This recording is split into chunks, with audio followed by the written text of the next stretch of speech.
35 minutos, Perello, buenas tardes. Buenas tardes, ¿Cómo están ustedes? Muy bien, muy bien. Háblanos del tema del Banco Central, Perello, las tasas de interés. Junta monetaria. La Junta Monetaria, la decisión del aumento de 0.25. de la overnight y la lombarda. ¿Qué significa esto? Porque uno se queda como en el aire. Esa es la como ustedes saben bastante bien, yo no soy economista, soy contador, pero uno más o menos maneja estos términos porque son parte importante de la planificación que uno tiene que hacer constantemente como contador, ¿verdad? Como claro. Hombre de finanzas. Y el Banco Central anunció en el día de hoy que incrementaba a 5.50 la tasa de política monetaria, esa tasa anual que utilizan los bancos, y la pasa de 5.25 a 5.50. Recuerden que esta tasa de política monetaria no es más que un instrumento que utiliza el Banco Central para ejecutar la política monetaria. Cuando el Banco Central ve, como el caso que sucede ahora, que la inflación está más allá de la meta, o por encima o por debajo, ¿verdad? Entonces ahí intervienen con una aplicación, ajuste a través de la política, de la tasa de política monetaria. En este caso, la inflación que de enero a junio fue de 1.43, esto dice, bueno, es bastante baja, pero cuando la anualizas, es decir, desde junio del año pasado a junio de este año, es de 4%, 4.63%, si no me equivoco, y aunque es bajo, está por encima de la meta que se estableció el Banco Central. En consecuencia, ahí entra inmediatamente y hace un pequeño ajuste que, si se dan cuenta, es de 0.25. Ellos le llaman a 25 puntos básicos. Los puntos básicos se miden en miles, en 100, perdón. Y son de 5.50, de 5.25 pasa a 5.50. Ahora, ¿qué busca esta medida? Esta medida busca sencillamente que sea menos atractivo, que las tasas suban, que las tasas a las que nos prestan, a que se prestan los bancos, a las que se hace negocio, suban. Ya tanto la del préstamo como la de la tasa que pagan los bancos por los depósitos. Por el depósito en la noche. Correcto. En consecuencia, ¿qué haría una persona? ¿Qué le sería más atractivo? En vez de gastar en comprar, por ejemplo, te voy a poner un ejemplo, una casa o un carro a una tasa más cara, la persona optaría por tomar ese dinero y depositarlo a una tasa más alta porque les es más atractivo. Claro. Eso es lo que busca el Banco Central con este tipo de medidas. Ahora bien, no necesariamente se reacciona de esa manera. El banco es bastante tímido, como también la inflación no es que sea desbordado ni mucho menos, y hace esta pequeña medida buscando que una pequeña medida tenga un pequeño efecto.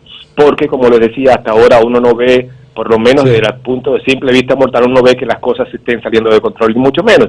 Así que en el caso de la inflación, patrón, en el país hay un control extraordinario de la inflación. Sí, y de nuestro modelo monetario. Cuando uno se compara con los demás países de la región, la verdad que la inflación se está comiendo a casi Latinoamérica completo. El caso de Venezuela es espeluznante. ¿Usted sabe cuánto es la anualizada de Venezuela? 1 millón. Un millón, 46.000. Y se proyecta en el en 10 años, 2018, 1 millón por ciento. El 46.000% de este año. Dios mío. Ya los términos para definir la hiperinflación, la megainflación, la estanflación, a Venezuela hay que poner un término nuevo, hay que buscar un término nuevo, ya no cuadra de ninguna brillante, pero yo dentro de ninguna definición, pero como les decía, esto que amanecimos. Sí, pero la gente puede esperar, pero y es mi preocupación, que a partir de esta medida entonces comencemos a pagar. Si yo tengo un prestamito y pago 100,000 pesos, tengo que prepararme para buscar 110,000 pesos el mes que viene. Bueno, pero acuérdate lo que hemos hablado siempre. Aquellas personas que tienen tasa fija por un periodo más o menos prolongado, algunas incluso hasta de 4, 5 o 10 años, no van a tener el impacto de esta medida. Obviamente que no, porque tu tasa es fija. Y esa es la importancia de hacer negocios con tasas fijas durante un plazo determinado. ¿Por qué?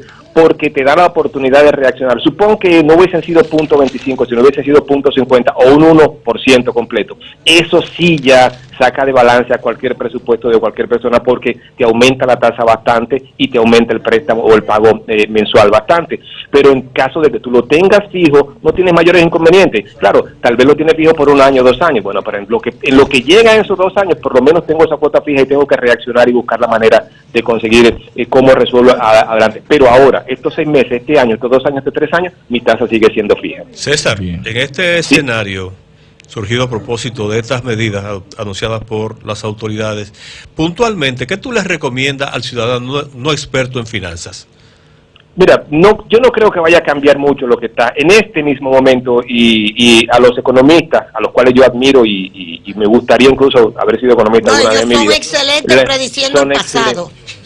Sí, pero no, doña Consuelo, mire, lo que pasa es que el economista trata con tantas variables que es difícil. Sí, pero la principal variable es que cuando la macroeconomía está buena, el bolsillo tuyo está malo. Sí, pero mira, eso es inconcebible, incompatible. Mira, lo que pasa, patrón, es que mira, la economía es una ciencia humana.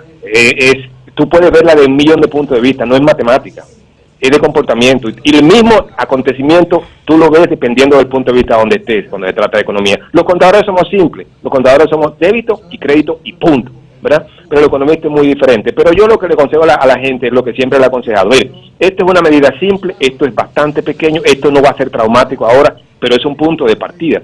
Por eso, yo les aconsejo siempre, mantengan niveles de endeudamiento razonables para que cuando vengan medidas que sean drásticas, que eventualmente vendrán tarde o temprano, entonces nos agarren con niveles de endeudamientos buenos que podamos responder ante cualquier eventualidad. Los sobreendeudamientos o el sobreendeudamiento es el principal enemigo de cualquier economía, no solo doméstica, sino como país. Entonces, como personas debemos de alguna manera mantener un endeudamiento saludable para cuando vengan estos acontecimientos no nos agarren fuera de base. Muy bien. Bueno, gracias. Muchas gracias. Cuídense y espero verlos bueno, pronto. muy bueno. Hasta luego. Bye bye. Gracias, hermano. Tú sabes que- Bueno, aquí está.